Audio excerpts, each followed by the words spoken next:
Hey guys, it's Rod with Civil Advantage Firearms Training here. Today we're going to talk about authorizations to transport, what they're for, how you get them, that kind of thing. Authorizations to transports, or ATT, are probably the more complex part of owning restricted firearms in Canada. It's definitely, by a large margin, the most complained about aspect of legal firearm ownership. But anyway, hopefully we'll take the mystery out of that and make it a little bit easier for you. So there's two types of authorizations to transport that you're gonna find as a firearm owner. One is a short-term ATT, authorization to transport, and a long-term ATT.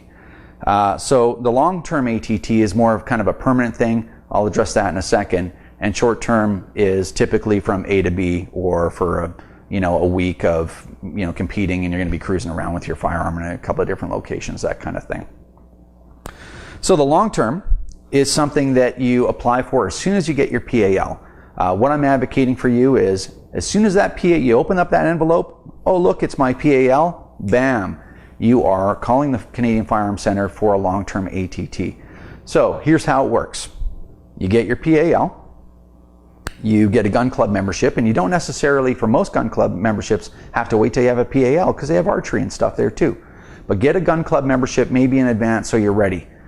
You open up that envelope, there's the PAL. Immediately you call the Canadian Firearm Center and you say, hi, I've got a PAL here and a gun club membership. I'd like a long-term ATT to expire when my PAL expires, which is every 5 years, and you renew that ahead of time, 3 months ahead of time. They even send you the forms that are half filled out, so it's relatively easy.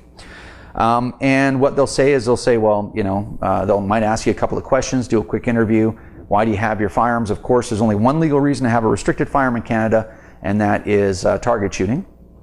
No other legal reason. So they're going to want to know that stuff, and they're going to say fax in, at least in my case, fax in your gun club membership, and we will issue you a long-term ATT. And where the long-term ATT covers you for, if you've seen any of the other videos, which is to and from your home. Typically, you can get special long-term ATTs if you're involved in other activities. But from your home to all approved shooting ranges in your region, from your home to a border crossing, and from your home to a licensed gunsmith, and sometimes you can get from your home to gun shows if you're a collector or a vendor, that kind of stuff.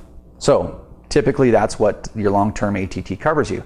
And the long-term ATT covers you for all firearms. They don't have to belong to you. Just remember, if you're transporting firearms, you have to have a registration certificate, your PAL, and your authorization to transport. So that's how you get a long-term ATT. And right now, as of the recording of this video, it's free, so it doesn't cost anything. Let's move on to short-term ATTs. So why would you need one of those? First, your long-term ATT does not apply to new purchases. So if you go to a gun store and you buy a gun, you're not going to be able to take it home using your long-term ATT. And here's the funny thing, even if that gun store is a licensed gunsmith.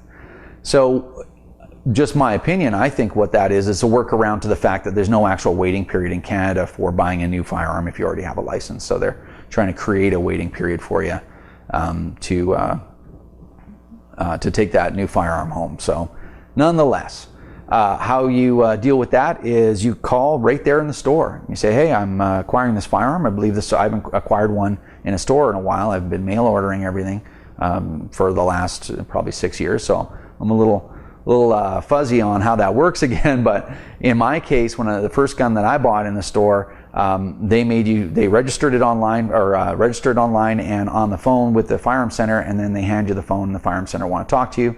They're going to ask you, hey, what's the purpose of the purchase? And of course, again, the only legal reason to own a restricted firearm in Canada is target shooting. And they say, do you want a short-term ATT?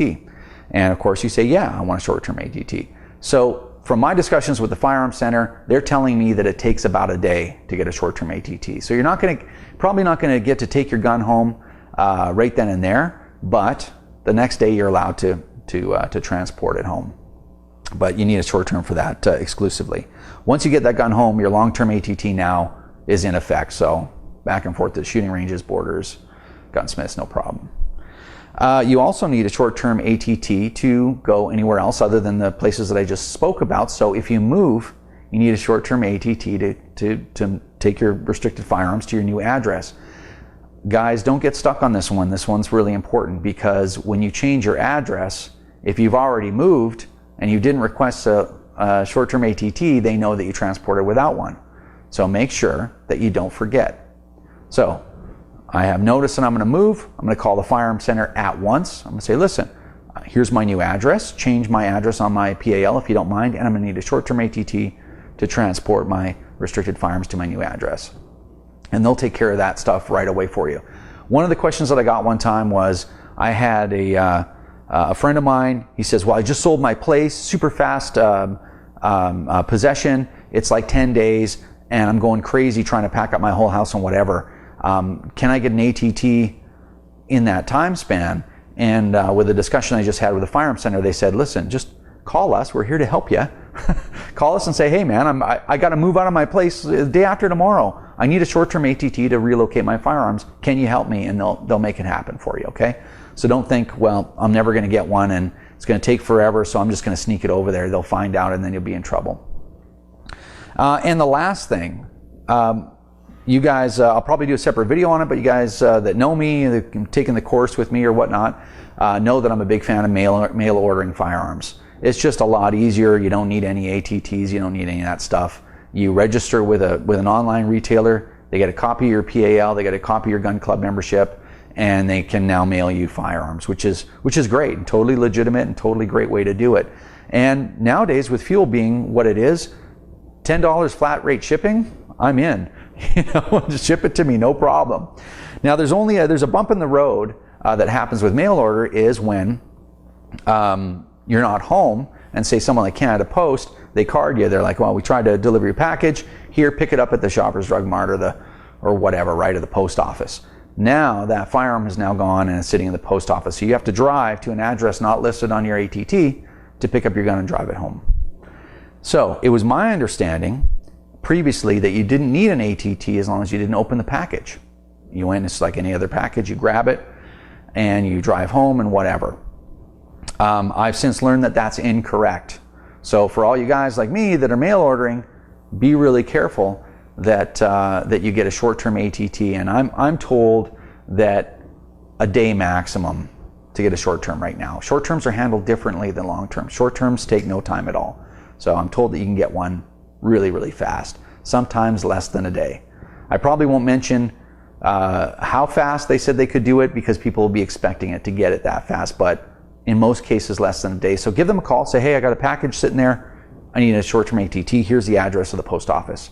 Can you email me one? And apparently they'll email it, which is even better. So, quick anecdote again / lesson. If the government makes things a little bit more convenient so that we don't have to wait a week or wait, long periods of waiting or long approval processes or queues that you have to wait in, that's what frustrates people, and that's what drives them sometimes to not adhere to the law. So if you're in the government, you're watching, which I'm sure the government watches all these videos, but CSIS and the RCMP and everybody, if you guys are listening and you have any influence over that process whatsoever, try to make it as easy as humanly possible. An email is awesome. It takes a lot of the waiting and the frustration out of it. So me as a gun owner would really appreciate that. So those are your ATTs. The only other thing I'll add right at the very end is that if you're traveling to a gun range, let's say that's 500 miles away. So we're in Canada, 675 kilometers. Okay, so I'm going to go from the lower mainland of British Columbia up to the interior, or maybe to Prince George or something. I'm going to go to a gun range. Do yourself a favor. You do not have to get, even though you're going to and from, you know that you're going to stay at a hotel while you're in town shooting at that range. My information, and again, this is not legal advice, but my information from the Firearm Center is that you don't need a short-term ATT. You don't need any additional information, even though you are going to go from the range to another address at night.